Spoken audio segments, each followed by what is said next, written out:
Hello, good afternoon. Good afternoon, everyone who is joining us online. We have different participants that are starting to join the webinar and a couple speakers that will be joining us in due course. This webinar is co-hosted by UNOSD, which is the UN Office for Sustainable Development under the Division for SDGs of UN-DESA, the UN Department for Economic and Social Affairs. This year, we are marking the third year of zero waste with the resolution having been adopted now by the UN General Assembly with the support of an increasing number of countries commemorating Zero Waste Day, which is originally held March 30th, tomorrow, Saturday. So today we are commemorating Zero Waste Day with a webinar co-organized with the support of UN Environment Programs, IETC, and different colleagues that are here supporting us today from our partner organizations. I would like to now kickstart the webinar with a few remarks that we have by different supporters and colleagues from around the globe, and with a short opening that will be held by our head of office, Mr. Chung Kyu Park, UNOSD. Mr. Chung Kyu Park is the former Vice Minister of Environment from the Ministry of Environment of the Republic of Korea, having advanced carbon accounting and other different research and remarkable progress in the Republic of Korea on biodiversity, waste management, and other environmental and sustainability initiatives. He also represented the Republic of Korea under the Ministry of Foreign Affairs for a few years and advanced different commitments from the Republic of Korea to initiatives on green growth with the UN and his historic career that he had with the government of the Republic of Korea. He joins us as the head of office of UNOSD.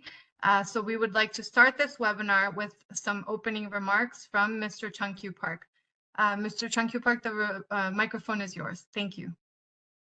Thank you, Sarah. Good afternoon, distinguished participants, ladies and gentlemen. It is with great pleasure that I welcome you all today to commemorate the third United Nations International Day of Zero Waste. On behalf of my office, the United Nations Office for Sustainable Development under the UN Department of Economic and Social Affairs, I would like to express my sincere appreciation to His Excellency Mr. Max Fontaine and Linina, Minister of Environment and Sustainable Development of Madagascar, and His Excellency Jung Bong-Ryu, Mayor of the Incheon Metropolitan City. My special thanks go to our colleagues at the United Nations Environment Program's International Environmental Technology Center, IETC, with whom this important event was jointly organized. Ladies and gentlemen, I'm deeply honored to be with you all today to address one of the most pressing challenges of our time, the escalating crisis of waste management. In March last year, the high-level meeting of the United Nations, the high-level meeting of the United Nations General Assembly on Zero Waste made urgent global call for action to confront the mounting threat posed by waste and pollution to our planet's ecosystems and human well-being. Indeed, the statistics are sobering. Over 2 billion tons of municipal solid waste are generated annually, with projections of doubling of this figure by 2050.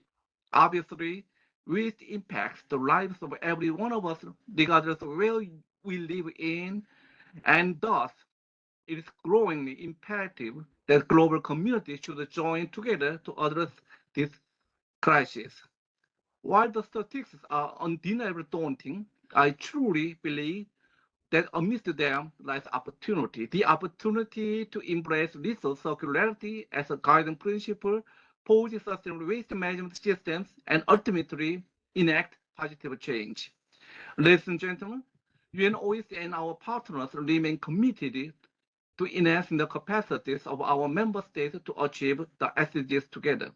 We are gathering here today to share best practice, policies, and strategies, and to mobilize key stakeholders worldwide in our collective pursuit of transitioning towards zero waste and circular society. I invite you all to delve into the discussions and to share your experience, as each one of us, from government bodies to private entities, has a role to play in this circular, crucial endeavor. Finally, I would like to close my remarks by quoting UN Secretary General's comments. The time for action is now. Together, we must seize this moment to chart a course toward a cleaner, healthier, and a more sustainable future for generations to come. Thank you for your attention. Thank you very much. Thank you. Thank you very much, Mr. Park. Now we would like to move to a few of the congratulatory remarks that we have from our partner countries.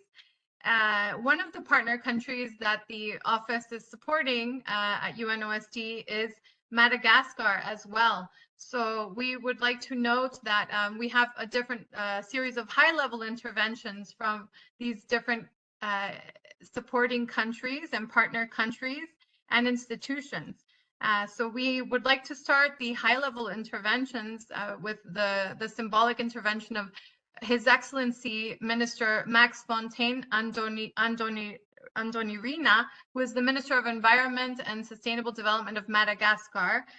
He, as a partner country of UNOSD, would like to exchange and share a few remarks on behalf of zero waste and the commitment that Madagascar has in advancing zero waste in the country now. So we would like to share the intervention from Minister Max Fontaine. Ladies and gentlemen, esteemed attendees and honored guests, as we commemorate the second International Day of Zero Waste, I proudly represent Madagascar. In one hand, our nation stands out as a global biodiversity hotspot with 5% of the world's biodiversity, renowned for its unique ecosystems and extraordinary range of plant and animal species found nowhere else on Earth. On the other hand, Madagascar grapples with pressing sustainability issues, particularly in the realm of waste management. Our nation faces the urgent need to address the intricacies of waste management so as to take into account both our natural heritage and the well-being of our communities. It is essential for us to develop cutting-edge strategies that not only mitigate the adverse impacts of waste on our ecosystems, but also address the serious concerns associated with the burning, burying, and dumping of waste into the ocean. Such practices jeopardize our socio-economic well-being, our environmental sustainability, and hinder our progress towards achieving the 17 Sustainable Development Goals. I believe that the first step to surmounting these issues is the awareness of the Malagasy population that will lead to the fundamental shift in mindset. The International Day of Zero Waste is crucial for precisely this reason, as it can be the leverage for awareness raising, education, instigating change and global collaboration, enabling the exchange of best practices and innovative solutions. The pursuit of zero waste can be seen as a pipe dream, an utopian goal that is beyond the modern society. However, while the road to zero waste may be challenging, I have that vision that we are the generation of here and now, that we have to begin something right now for our future generation. By getting a handle on the guidelines of reduce, reuse, and recycle, Madagascar has the potential to significantly restrain waste and secure the country's precious resources. Madagascar is also keenly aware of the critical role of advancing waste-to-energy initiatives. Although these strategies are in their very early stages, we are committed to take action and to transform what might seem like a daunting task into manageable and effective solutions. With this in mind, our country has set up 3 waste sorting centers. Since 2019, we have diligently worked on establishing 9 waste sorting and valorization centers, 3 of which will be fully operational in the near future. These centers play a pivotal role in our overarching mission to diminish environmental impacts while bolstering recycling and waste valorization endeavors. By embracing the principles of reduce, reuse, and recycle, Madagascar can considerably minimize waste and preserve the country's precious resources. It is also crucial to note that in this journey, we are not alone. We seek to collaborate with the United Nations and the global community to collectively explore the best way forward. Most recently, we have elected to serve as a hub for UNOSD's forthcoming policy support system on waste management and resource circularity, reflecting our ambition to contribute meaningfully to the global sustainability agenda and to achieve a paradigm shift in our waste management system. Dear attendees and honored guests, as a proud representative of Madagascar, I am committed to advocating for sustainable waste management practices that adhere to the principles of zero waste. Madagascar holds the promise of attaining remarkable advancement in this area, and we invite the international community to join us on this endeavor. Thank you for the opportunity to share Madagascar's vision and commitment to sustainability. Together, let us pave the way for a greener, more sustainable future and safeguard our environment for generations to come. Thank you. So thank you very much to Madagascar and Minister Fontaine for these remarks. We would like to underscore the commitment that UNOSD has to countries such as Madagascar in strengthening the policy support. And that's why we have commemorated this Zero Waste Day with the topic of accelerating policy and practice for waste management systems and resource circularity. So in this sense, we would like to also underscore that the commitment of national authorities such as ministries of environment and sustainable development and these national ministerial commitments at the highest level are very important to advance waste management, which is often thought of as only a local government issue. It is a national to local priority. So in this sense, we would like to now move to the high-level intervention from the Honorable Mr. Yu Jung-bok, who is the mayor of Incheon Metropolitan City. Incheon Metropolitan City is the partner and host city for UNOSD in the Republic of Korea. And I would like to now move to these remarks from Mayor Yu Jung-bok. 안녕하십니까. 인천광역시장 유정복입니다. UN 지속가능발전센터 폐기물 제로의 날, 제로 웨이스트 데이 웹 세미나에 인사드리게 돼서 대단히 기쁘게 생각합니다. 세미나를 준비하신 박천규 UN 지속가능발전센터 원장님께도 감사 인사를 드립니다. 2019년 UN 지속가능발전 보고서에 따르면 전체 탄소 배출량의 75%가 전 세계 면적의 단 2%에 불과한 도시에서 집중되어 있다는 것을 보여주고 있습니다. 모두 알고 계시듯이 지난해 3월 열린 UN 고위급 회의 총회 당시 안토니오 구테우스 UN 사무총장도 환경과 기후변화 가속화로 지구 생태계의 다양성을 위협하는 폐기물과 오염의 심각성을 강조한 바 있습니다. 다가오는 미래에 폐기물 제로와 자원순환을 달성하기 위해선 전 세계 도시정책들이 혁신적으로 바뀌어야 하고 또 시민이 공감해야 할 것입니다. 인천시에는 서울, 경기도 등 광역 대도시 폐기물 처리 그리고 자원화를 위한 수도권 매립지가 있습니다. 폐기물 처리에 대한 정책 변화는 인천시 입장에서는 시민의 삶과 직결되는 문제이기도 합니다. 인천시 폐기물 정책이 이전까지는 폐기물의 적정한 처리에 집중돼 있었다면 지금은 폐기물의 자원화, 에너지화를 이뤄내는 곳으로 전환했습니다.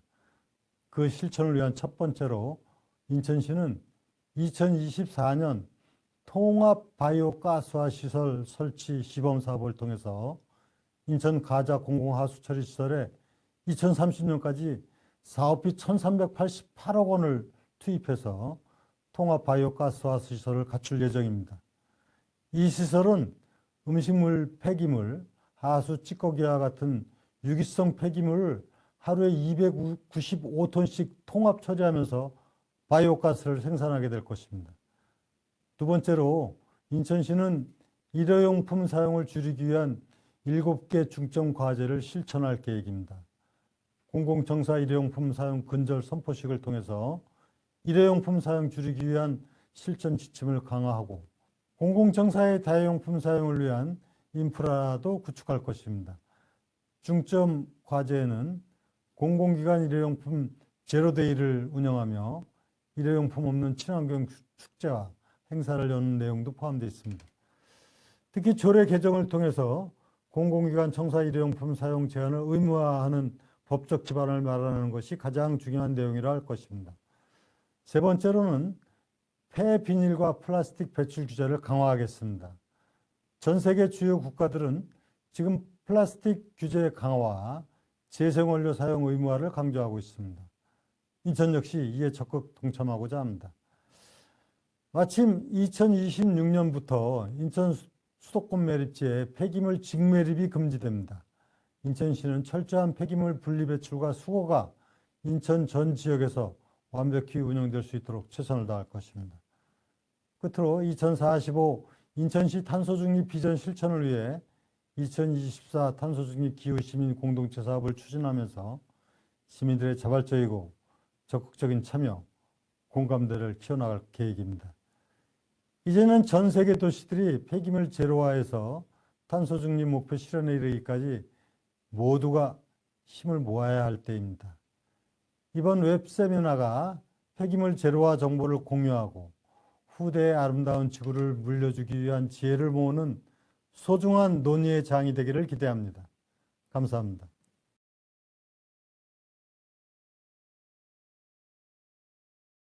Thank you very much, Mr. Yu Jeongbok. And now we would like to move to an intervention that we have from the Jakarta Special Capital Region of Indonesia on the initiatives that they are making for Zero Waste Day.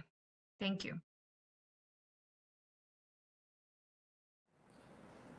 Peace be upon us. Assalamualaikum warahmatullahi wabarakatuh. Good afternoon. The Honorable Mr. Chun Ko Park, Head of Office UNOSD. The Honorable His Excellencies Max Fontaine Andonirina, Minister of Environment and Sustainable Development, Ministry of Environment and Sustainable Development of Madagascar. The Honorable Yu Jeongbok, Mayor of Incheon Metropolitan City, Republic of Korea, all the panelists and audience at this webinar. Good afternoon, ladies and gentlemen. I'm Asep Kuswanto, Head of Environmental Agency of the Jakarta Provincial Government. I would like to convey my gratitude for this opportunity to have a discussion with the speakers through the United Nations Office for Sustainable Development or UNOSD Zero Waste webinar regarding accelerating policy and practice for waste management system and resources circularity. On behalf of our team, we extend our heartfelt gratitude for your time and engagement. Together, we have explored the limitless potential action to solve the waste issues, and now it's up to each one of us to make it a reality. Let's embark on this journey, not as mere spectators, but as active participants in achieving the Zero Waste City. Thank you. May the future be brighter and greener for all. Thank you very much. Jakarta will be the partner city, our host city, for this year's International Mayors Forum, which UNOSD will be organizing in partnership with UCLG, ASPAC, and other hosts in Jakarta to commemorate the Sustainable Development Goals and the importance of localizing these, including the targets related to waste management. So we would like to especially thank Jakarta for the statements and the initiatives that they have from the environmental side, but also broadly on waste management and how it cuts across for the SDGs. Their full video will be shared through a link in the chat. The video is quite long and details the different initiatives that Jakarta is making on this topic and others for resource circularity. So we would invite you to take a look at the full video to see all of the initiatives. Because now we will move to a panel discussion with our different colleagues and experts that we have on this topic from different organizations today. So for this portion, I would like to welcome the esteemed colleagues and panelists that we have here. We have colleagues such as Ms. Aditi Ramola, who is the Technical Director of the International Solid Waste Association, speaking on behalf of all the different industry and other partners that we have around the globe supporting solid waste management. And we have also Mr. Jeff Seeden, who is the consultant and lead expert for UNDESA and UNOSD on solid waste management and the policy support that we have for countries to advance circularity. So we would like to invite these first two panelists. We will start first with Ms. Aditi Ramola, who will be sharing with us a presentation on how ISWA is advancing the zero waste concept and through policy and practice among its members, and also its support for the new global waste management outlook. Aditi, the microphone is yours. Thank you so much, Sarah. Good day, everyone. It's a real pleasure for me to be speaking with you today. Thank you to the team that's organizing such amazing exchanges and for all the work that's being done. So thank you, Sarah and team. I'm really honored to be collaborating with you. This is the second time I'll be speaking at one of your webinars. So if you move to the next slide, before I set the scene, I'd like to just briefly introduce to you what ISWA is, or the International Solid Waste Association where I work. ISWA was founded in 1970, so it's over 50 years old now. It's a global, independent, and non-profit association that promotes sustainable, comprehensive, and professional waste management globally. And for the last decade, we've been also promoting a transition to a circular economy. ISWA is a member-based organization, and we're open to individuals, entities, institutions, research entities from around the globe that are working on the topic of circularity, waste and resource management, etc. And we work on a range of topics. This happens through our working groups and task forces. You can find out a lot more about ISWA on our website, which is www.iswa.org. And hopefully you will join us. Moving to the next slide, please. As you've heard from all the speakers before me, and you've also been listening to the news, humans and our activities are driving major changes and challenges to the planet's ecosystem. Geologists currently are also discussing what they should be calling this epoch. Anthropocene is something that is a term that people are using now, but it hasn't been agreed upon. But anyhow, humans and our activities are driving major changes to the ecosystems. And if you move to the next slide, we are facing what UNEP, or the United Nations Environment Programme, is calling a triple planetary crisis. So essentially, this term is describing three intersecting global environmental crises of pollution, climate change, and biodiversity loss. And if you move to the next slide, this essentially is also a humanitarian crisis. It's affecting all humans on the planet, and no country can act alone.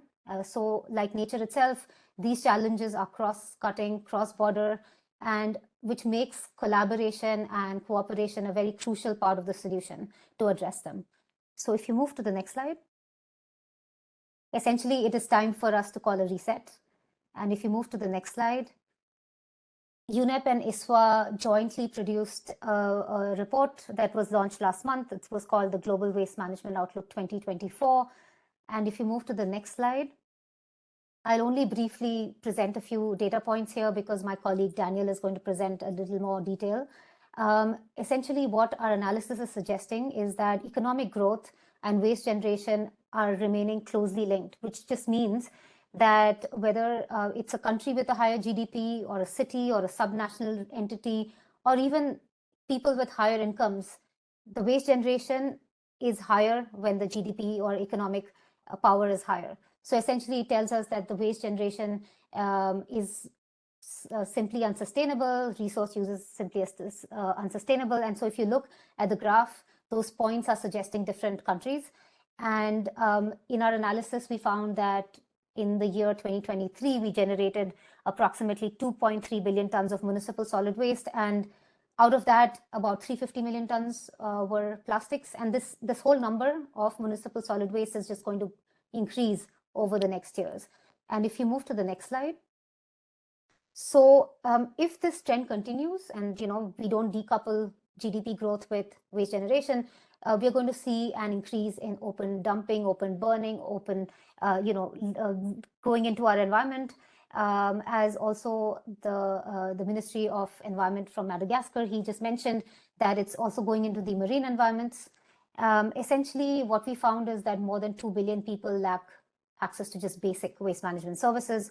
And this line graph is essentially telling us that municipal solid waste generation rates and the quantities are going to differ in different regions. So, South Asia is fast-growing economy. It's going to still rely on open burning and dumping as we move to 2050. And so there's going to be a lot of leakage into the environment if we don't make a change. If you move to the next slide. So what we've said is that to prevent these negative impacts of mismanagement of solid waste, several actions need to be taken urgently, and we need to halt waste growth and move towards zero waste and circular economy models. So municipal solid waste management should be prioritized, essentially, of course, end of pipe, but also we need to start talking upstream to the private sector and so on. And communities should be serviced with affordable collection services, municipal solid waste management services, so that we can halt open burning and dumping of waste. And finally, private sector, basically the producers, the retailers, the manufacturers, they need to be motivated to provide goods and services that avoids waste generation, and mostly the problematic materials should be designed out or phased out right at the start. So if you move to the next slide. The key messages that are coming from this report and also from the analysis that we've been carrying out for the last couple of years with UNEP ITC is that business as usual is exhausted. We cannot move on in the same way that we have been. We need a paradigm shift. We need to basically move away from looking at waste as garbage. So essentially relying on waste management technologies at the end of pipe to start looking at waste as a resource before it even turns into what we call waste. Essentially, waste is, it's in the eyes of the beholder. So if something we throw away, we call it waste. And so for this, it is imperative that we start adopting zero waste circular practices, and we need a global push. So if we move to the next slide, I'd like to just quickly tell you this whole discussion about zero waste. I mean, if you look at it from thermodynamic perspective, of course, we cannot achieve zero waste, but it's an aspiration. It's a principle. It's essentially promoting the best use of materials to eliminate waste and pollution. We talk about a closed loop system for production and consumption, and it's moving towards the core principles of zero waste, whether it's through redesign strategies, reducing the toxicity of discarded materials, and so on. It's about supporting the reuse of discarded products into local economies. And finally, I come from the waste management sector, so improving the downstream recycling of end-of-life products and so on. So at a core, it's basically moving away from the take, make, waste to a more circular approach, essentially. ISWA is part of the UN Secretary General's Advisory Board on Zero Waste, which, as you heard from our speakers earlier, promotes local and national action. It promotes awareness raising, sharing of best practices, and zero waste initiatives. So just to quickly, before I complete, just to give you a few examples of what's happening globally, if you move to the next slide.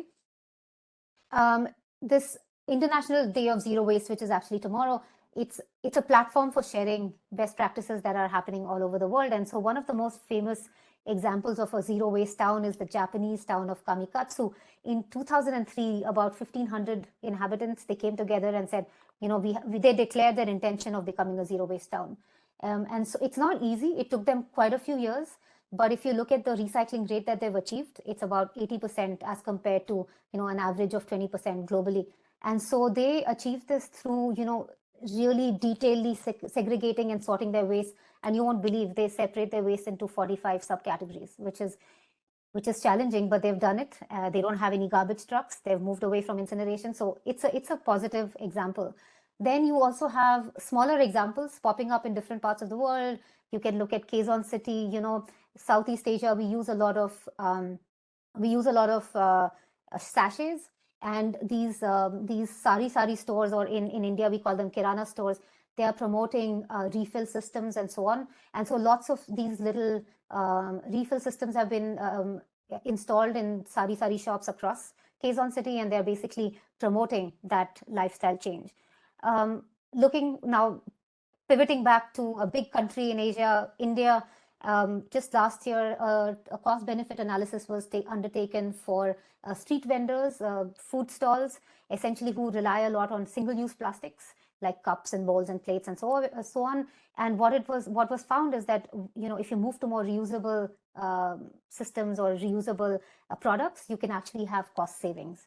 So it's not just cost savings for the environment, but also for the vendor. So, this is a positive study that was done last year in October.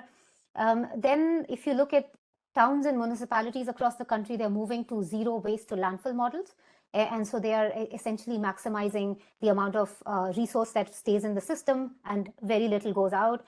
And there are several examples across the country of these kind of village level initiatives, city level initiatives, gram panchayats, village panchayats, and so on, whether it's through micro composting, whether it's through recycling of recyclables like glass, paper, and so on and so forth. So a lot of that is going on too. And then if you move to the other big country in the region, China, a few years ago, they piloted a city program called Zero Waste Cities. And it started with 11 cities. I think they want to expand to 100. And here they are basically doing mass campaigns, awareness drives, and they have essentially put it into their 5-year plan where they want to scale it up, as I said, to 100 cities. So many positive examples from across the globe that we see, and something that we can build on. And hopefully by next year, we see a exponential growth in these kind of positive examples. And what I basically mean to say from this slide is that so waste is, of course, about technology and treatment systems and so on, but it's a lot to do with us humans as well. So social participation in these programs is a pillar for success for any of these zero waste initiatives. The last 2 points are that we've seen several single-use plastic bans. You heard from the city of Incheon. They are going to be also putting that into practice, and there's several countries that have also taken that initiative. It's a small step for a big challenge, but nonetheless a positive step. The last 2 slides, if you move to the next slide, I just want to briefly mention 2 big players in this whole zero waste story, is the private sector and then us consumers or citizens. So the private sector has a significant role to play in moving towards zero waste and circular systems, whether you talk about redesign, recalculate, everything. If it starts from manufacturing. So zero waste is not just actually end of pipe, it's actually moving up and closing that loop. And so when they promote these sustainable business practices, whether it's through redesign or reuse and so on, whether they participate in extended producer responsibility schemes to help close material loops and move towards a circular economy, these kind of businesses can have a very positive change and effect towards moving us towards zero waste. And they need government regulation support that we also see across the globe. Good legislation is coming into play. Of course, enforcement is not always ideal, but that's happening. And we're also looking at companies that are, avoiding greenwashing. I mean, a lot of citizen drives have led to that awareness that, just because you say you're doing something green doesn't mean that you're actually doing something sustainable. So that has to change as well. So analysis has basically shown that if you involve the private sector into the whole circularity, zero waste story, then the public costs of waste management go down. So that's a big role that they can play. And of course, I didn't even mention the private sector, who we like to call the so-called informal sector, who are also private players. They're micro entrepreneurs. involving them into the discussions, involving them into the processes can also help us move towards that zero waste circularity model. So if you move to the next slide, that would be essentially my last slide. What can we as citizens do? And here there's a little bit of a private sector involvement as well, because the private sector, of course, they are manufacturers and producers, but they're also service consumers, because they buy the recyclables, they buy the products that we put into the market, they create the market. And essentially, if they have a green purchasing policy to buy recycled products, that can help us along as well. But then us as citizens, as private players, one-to-one, what can we do actually? And here, even though I don't think we can make the biggest dent, I think we can move the discussion towards the zero waste circularity models and so on. So as individuals, we can of course pursue conscious consumerism. We buy what we need to buy, only what we need and not what we wish to have. Make sure that we can keep the lifespan of the product as long as possible. Of course, take part in reusable, refill, deposit return schemes wherever they exist. Another thing I'd like to say is it's very hard to do, but separation at source is the key for any kind of material benefit or economic value of recyclables. So if the infrastructure in your town exists, please source separate. Try home composting. I've put that in a bracket because it's not always easy to do. And essentially advocate for change and educate the people that are around you. If you are the knowledgeable one in your friend circle or your family, spread that knowledge. And just as a conclusion, I want to say that moving towards circular economy and taking the zero waste approach is the only route or only safe and affordable route that we have for a sustainable future. So with that, I'd like to end my presentation, but I'm here for question and answers. Thank you, Sarah. Thank you so much, Aditi. And indeed, these private sector players, formal and informal, are really essential to enable this. So thank you so much for speaking up for this key and important player that we have across the economies around the world. So thank you, and thank you for underscoring all of those different cases as well, because we do see zero waste cities, but also zero waste policies happening at national, regional, and especially at local level. So this is great. Thank you for your presentation. And now we have Mr. Jeff Steeden, or Dr. Jeff Steeden, who has led the zero waste movement in his country of New Zealand, but also around the world, conducting research and collecting evidence to advance the policy and the practice. So Jeff, I would like to give the microphone to you now. Thank you. I'm just sharing my screen here.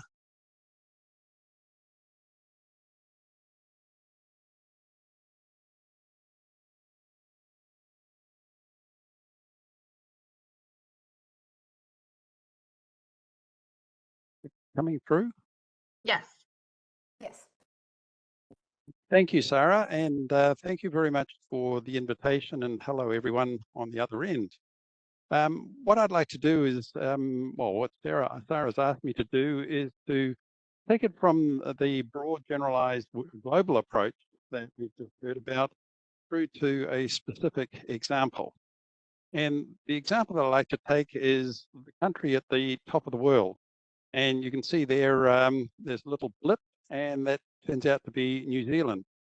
So, this is what the United Nations says, so who am I to argue with the United Nations? So how's the country at the top of the world doing? Well, from developing countries, we can see that there is this amount of waste to landfill, somewhere about 438 kilograms per person per annum. And you can see in terms of developing countries, we are not at the top, not at the bottom, but somewhere in between. And how did this come about? The enabling factors that came about for this one were firstly a centre-left government. Whenever we've had a centre-left government, there has been an advance that has occurred. Now, that's not to say that the centre-right governments that have been in the intervening periods have done nothing. But what they have done is to implement most, if not all, of what the centre-left government has done, so it has been business as usual. And so we've seen big advances with centre-left, and then the country gets used to what's happening through a centre-right government. And then by the time the baton changes again, we find that there has been time for another movement forward. The second one is trading partners. Our trading partners, particularly in the developed world, are demanding that we have better environmental conditions. So they've been a hard push on doing that. Third one has been name and shame. Whenever we've taken steps backwards, then it gets splattered all over the news worldwide. And for some reason, they tend to pick on New Zealand, or maybe just because I'm looking from that perspective. But certainly being named and shamed at the international level has caused action, because we have promoted for a very long time this idea of 100% pure, clean and green. So anything to that image can affect our total exports plus our tourism trade. Next one is never waste a good crisis.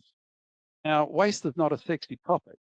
Those of us who are on this call will realize that waste is extremely important and really into it. But the general population, and in particular politicians, don't get galvanized by waste. That's really not something that moves their careers forward. But whenever we've had a movement in waste, there's been a change and a crisis somewhere. So, for example, in the early 1990s, we had our first push. That was the ozone depletion. When we go through to the 2000s, second push, that was climate change and global warming. When we get to the latest one in the last 5 years, we find it's been another surge on the climate change. We're starting to see the effects of climate change with our weather changes here. So we've always tacked on waste to a bigger example and bigger crisis, something that is moving the dial with government. Next one, technical expertise at government level.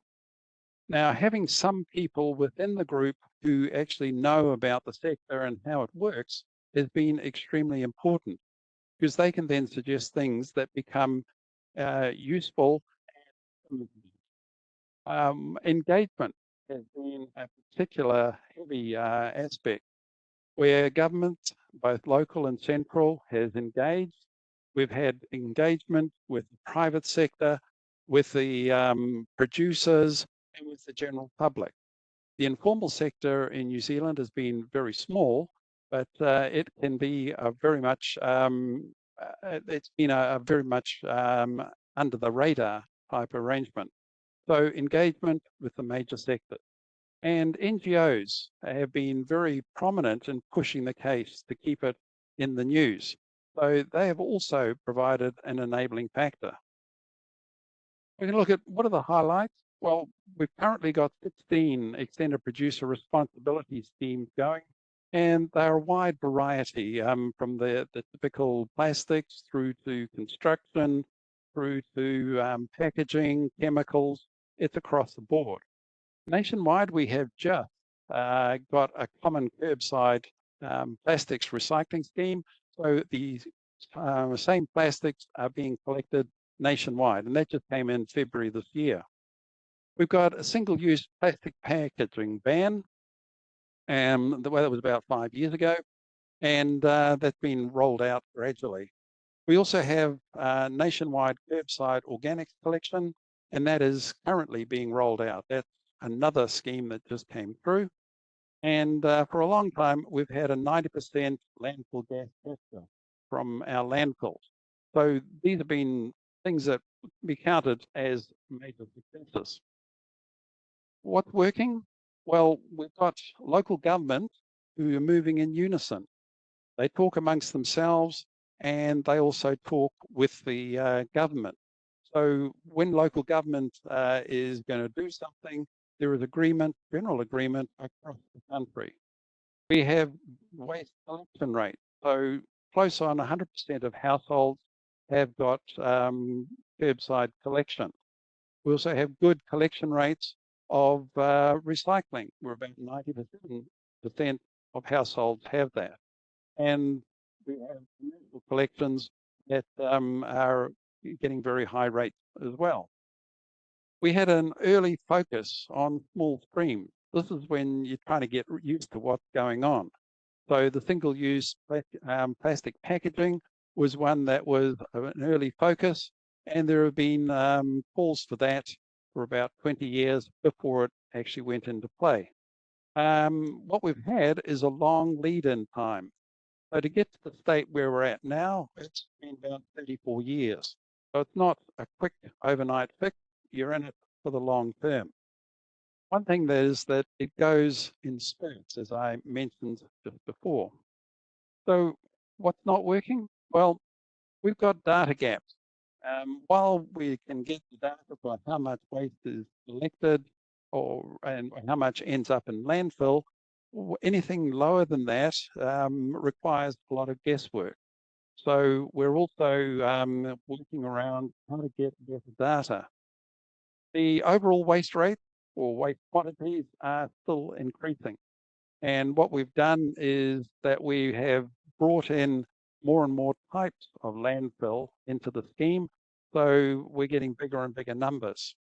Contaminated recycling, particularly at the household level. Those rates can be anything from 12 to close on 25% in there. So these recycling schemes are, yes, they're working to a degree, but it's quite important that we work out how to reduce that contamination. And the other one, it's a small one, litter enforcement, but it's driving a lot of progress and trying to get things changed. And so litter enforcement is an area that's been very weak. And so therefore it looks as if there's a lot of waste around if you look hard enough. So if you're going to replicate it, where do you start? Well, I suggest piggyback on a crisis. Find a convenient crisis that you can add value to. Secondly, if you're going to do something, make it culturally appropriate. You grab something, say, from New Zealand because it's working well, and dropping it into your local situation is almost certain to fail because we've got a different culture here to what you've got there. And so often around the world, I have seen where someone has seen something good or has been sold something and they take it on board and it worked out in terrible failure. Engagement is extremely important. Talk with the local government and national government. Keep going with the informal sector, which in many countries is the backbone of the waste industry. Talk with the private sector. Talk with manufacturers and importers, and ensure that you keep on talking so that you in fact can get ahead and make progress and people get on board with it. Make it voluntary, or rather work on the voluntary implementation. Voluntary is a lot better than some legislation that comes through and says you shall do this.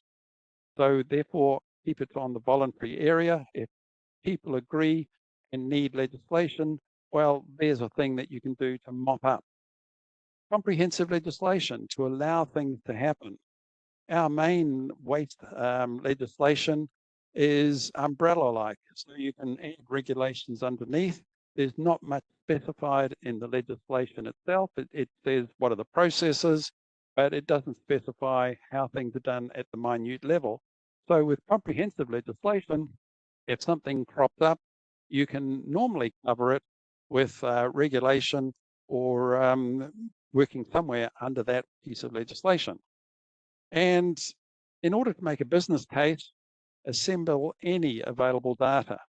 Now, a lot of countries have got very low levels of data, but the thing is that you've got to start somewhere. So you get what you can when you can get it. And that helps to make your business case, some of which will be, well, we just don't have data on this. So we need a business case to go forward, get the data to make things going further. So those were 6 things that I came up with that may help to move the whole waste clock forward towards zero waste. And I'm happy to take any questions later on within this session. Thank you very much. Thank you.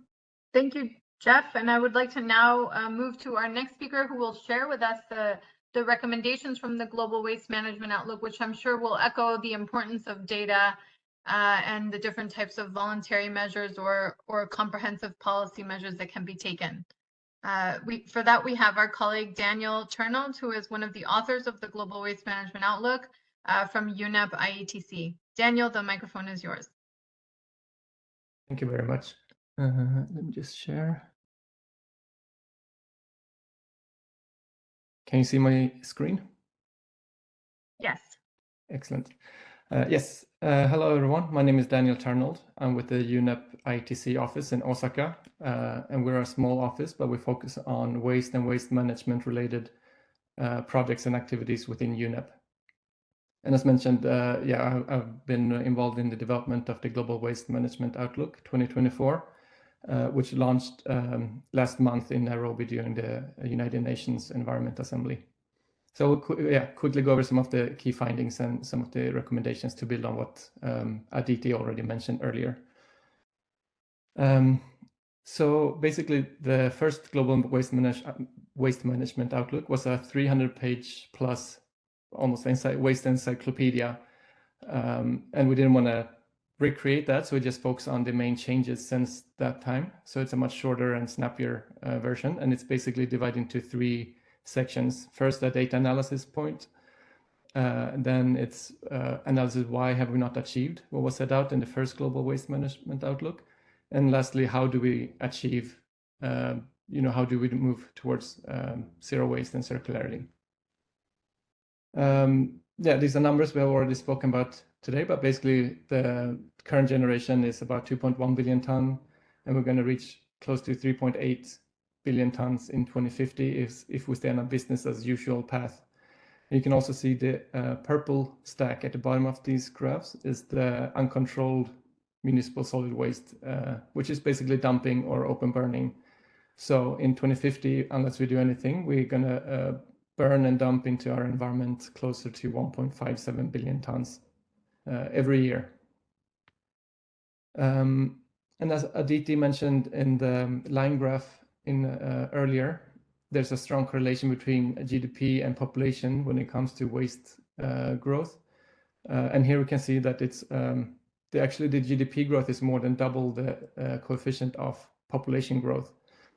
But as we cannot reduce neither the country's GDP growth or their GDP or their population, would it make sense? Then we have to address or have policies addressing behavioral change and legislative change in order to address upstream production and generation of waste so that we have more recyclable products, the right to repair, etc.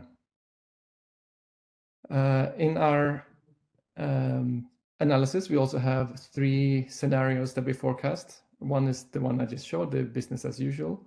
The next one is waste under control, which is a midway point between the business as usual and a circular economy. And then we have the circular economy scenario where it's not a theoretically fully circular scenario, but in this report, we have made the assumption that we have a 60% recycling rate and we have decoupled waste generation from economic growth.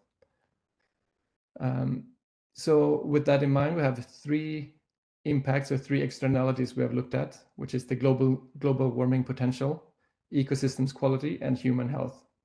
And we can see that in the first cluster of graphs bars, we have almost 100% increase in negative impact in a business as usual scenario. And keep in mind that this is changes in negative impacts. So anything on the positive side is, making things worse, and anything below the x-axis is positive. No, sorry, not positive impact, but a reduced negative impact. But we can clearly see that the circular economy is the only scenario where we're really making progress to reversing the effects that we have had on these systems, including our own health.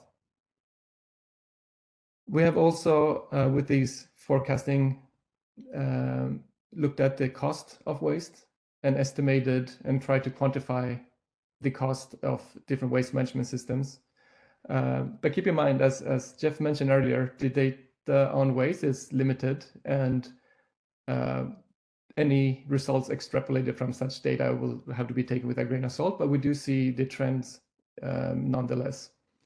So in the leftmost graph, we see the baseline, and the solid bars or the solid chunks are again the they are the different types of waste management modalities. So we have recycling, landfill, waste to energy, collection and dumping, and these are all been using the World Bank's quantification of costs. And then what is usually not apparent is the dotted boxes above and below these charts. So the top boxes, the green dotted box, is the negative externalities from the three bars in my previous slide. And then we have the gains or savings from recycling, which is the blue dotted bar underneath. So currently we have a estimate cost of $360 billion per year in waste cost, including these externalities. And it comes to no surprise that business as usual is bad, waste and control is slightly better. And under a circular economy, we actually have a net gain, unlike the other scenarios. So we could actually have a savings of $108 billion per year instead of having this huge cost of waste management. So why has progress been slow? These externalities are often overlooked, and it does show. When we see the full cost, it might be easier to justify why we should focus on waste. So health and climate impacts are overlooked, and we need to include these when we look at budgets for waste management and policies and why it's important. Women and informal workers are often neglected, and young people and women are usually more exposed when it comes to direct handling of waste. The enforcement and penalties are very weak, if enforced at all, and still the polluters are not paying or changing, or it's a very, very small fraction of what should be paid for example, extended producer responsibility systems. And we need also to have proper infrastructures functioning before we can even start promoting some of these more advanced systems. So some of the recommended pathways from the report include harnessing data and digitalization. If we don't have a benchmark, if we don't know where we start, it's hard to measure the results and where we're going. We need to introduce mandatory schemes to ensure that polluters pay, such as the extended producer responsibility system, but also make sure that the groundwork is there for them as well. We need to adopt inclusive approaches to engage all citizens and integrate principle of a just transition into decision making. And last but not least, we really have to build national expertise. There's no one solution fits all. So everything needs to be tailor-made based on local context, culture, and behavior. So really need to focus on the national and subnational levels. And just to round things off, I just want to have this concluding remark, which is that pollution from waste knows no borders. So it is in everyone's interest to commit to waste prevention and invest in waste management where it is lacking. The solutions are available and ready to be scaled up. What's needed now is strong leadership to set the direction and pace required to ensure no one is left behind. Thank you. Thank you very much, Daniel. And indeed, this topic of building national expertise, this is why we partner with the Global Green Growth Institute on this platform and initiative to strengthen the policy support for countries. So to have this national leadership. So with this, I would like to hand it over to my colleague, Doug Jun, who is also Dr. Doug Jun, who is the Circular Economy Practice Lead at the Global Green Growth Institute, to share how GGGI is advancing the commitment to zero waste at the country level with its member countries. Thanks.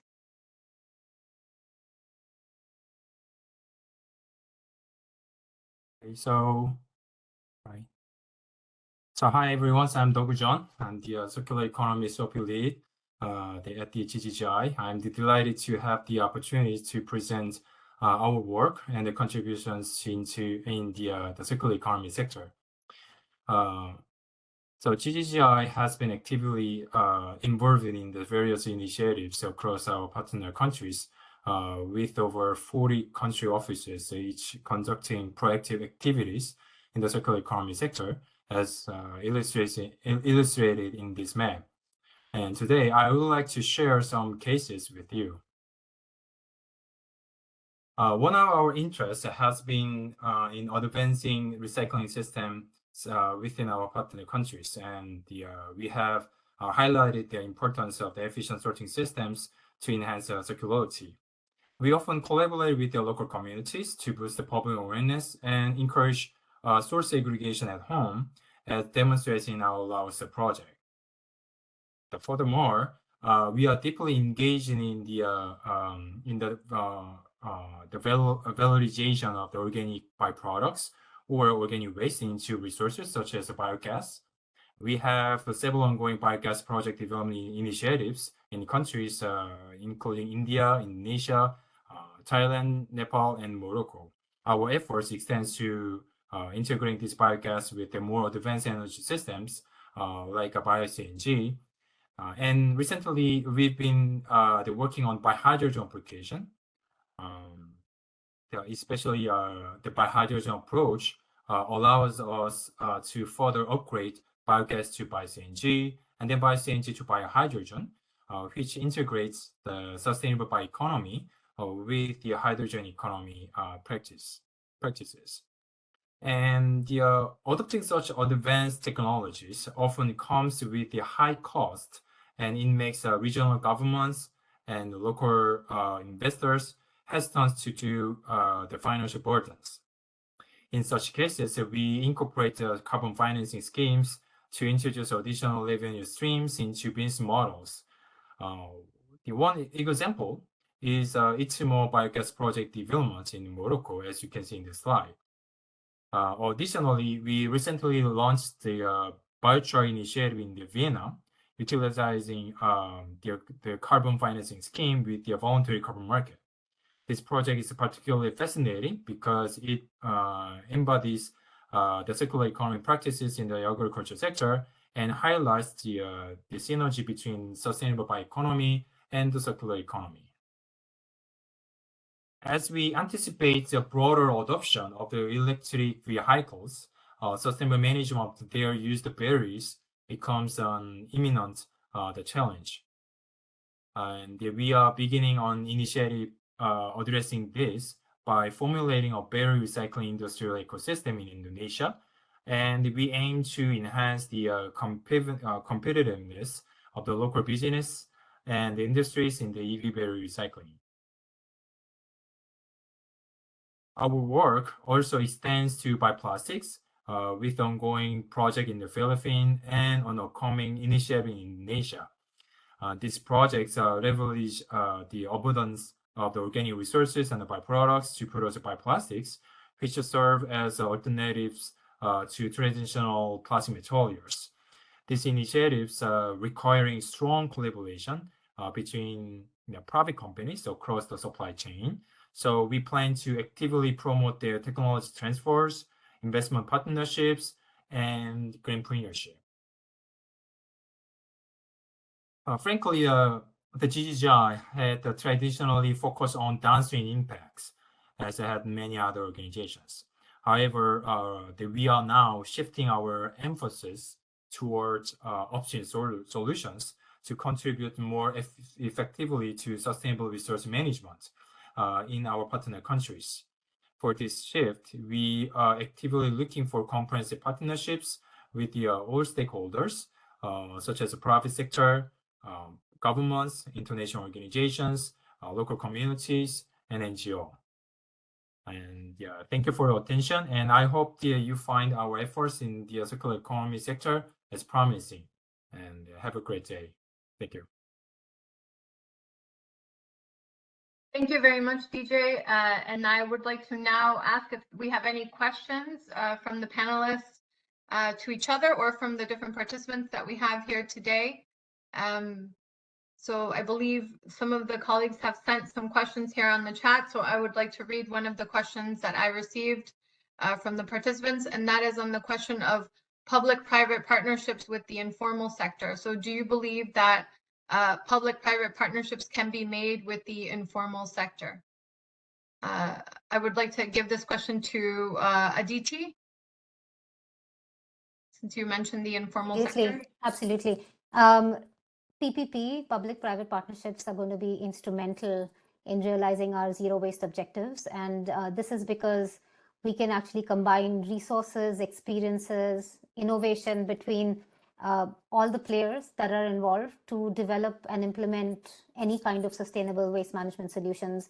And as you heard from the New Zealand example, it's not one size fits all. You can't just copy paste solutions. And so involving the private players from the region, from the localities, and as Sarah mentioned too, that it's not only going to be only cities participating in these things, but it's going to be subnational entities, regional entities, to take their lessons learned, their, what has been their success factors, what have been their failures, what are the challenges, to bring that onto the table and to design policies and any kind of initiatives with that in mind is going to be crucial to have any kind of success in this. So these PPP models facilitate collaboration between government entities and then private entities to implement and develop efficient strategies, whether it's going to be infrastructure strategies, whether it's going to be involving citizens, citizens engagement and so on. So I think it's crucial. It's going to be a step that needs to be taken. Thank you very much. And another question that I have received is on data. How can we close the data gaps that were mentioned? And I believe, Jeff, you mentioned that. So I would like to give the question to you. Sarah, the thing about data is that there has to be a mechanism to collect it in some sort of way. One of the ways that can be done is to install at landfills. You install either a weighbridge or you have some sort of mechanism to measure vehicles going through. Also, you can also find that there are easy ways to move from volumetric to mass data. So with those sorts of mechanisms, it can be done at the local scale. So it's something that can be instituted by either a landfill owner or as part of a licensing scheme through local government. And then if there is this momentum, it can then start to move across a nation, and you get much better data in that sort of way. Legislation and regulation can be effective later on. Thank you. And because I think the data question is important across the board, how do UNEP and GGGI answer this call for better and improved data? So I would like to give the question to Daniel and DJ. Well, in UNEP, we're now starting.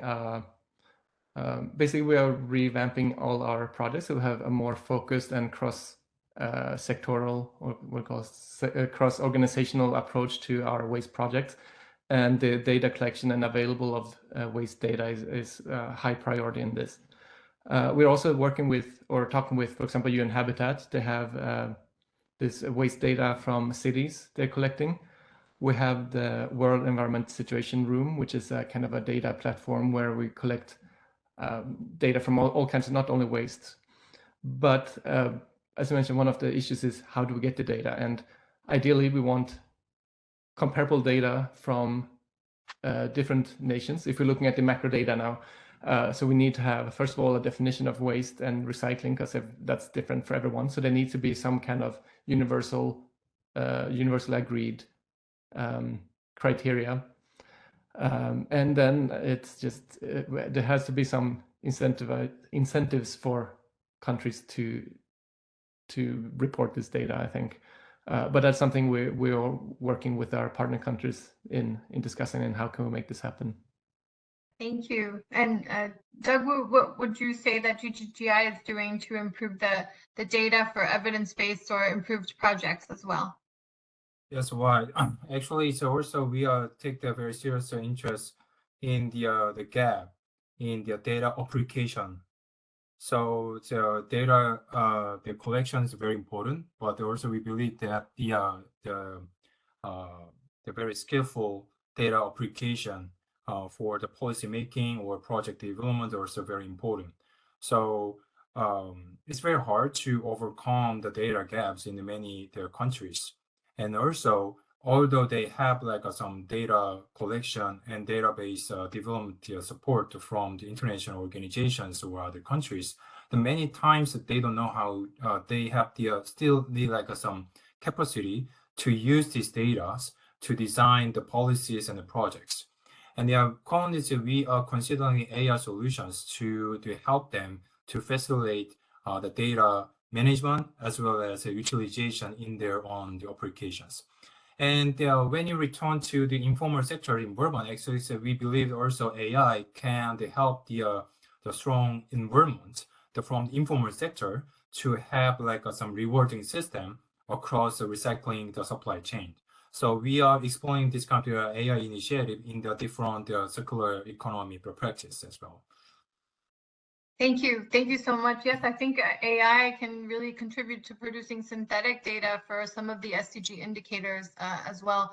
So in this case, I think we would like to move now to close the webinar today and to note that we will be working together with you all as partners to advance this topic and close the data gaps at country level in some of the countries that we have heard from today at national and local levels, and including with some of the new policy requests that we are receiving to support countries such as Ghana on the challenges with textile waste and others. So we look forward to continuing our partnership and commemorating Zero Waste Day tomorrow, starting with our work and discussions here today, and then advancing this through more practical and country level activities. So thank you again. And this is context specific, the challenge, but we're ready to work together to address it. Thank you. With this, we would like to close. Thank you so much. We will share the recording as well with our different partner countries and others, and it will be available online. So thank you very much. Take care. Thank you. Bye. Everyone. Bye. Thank you very much.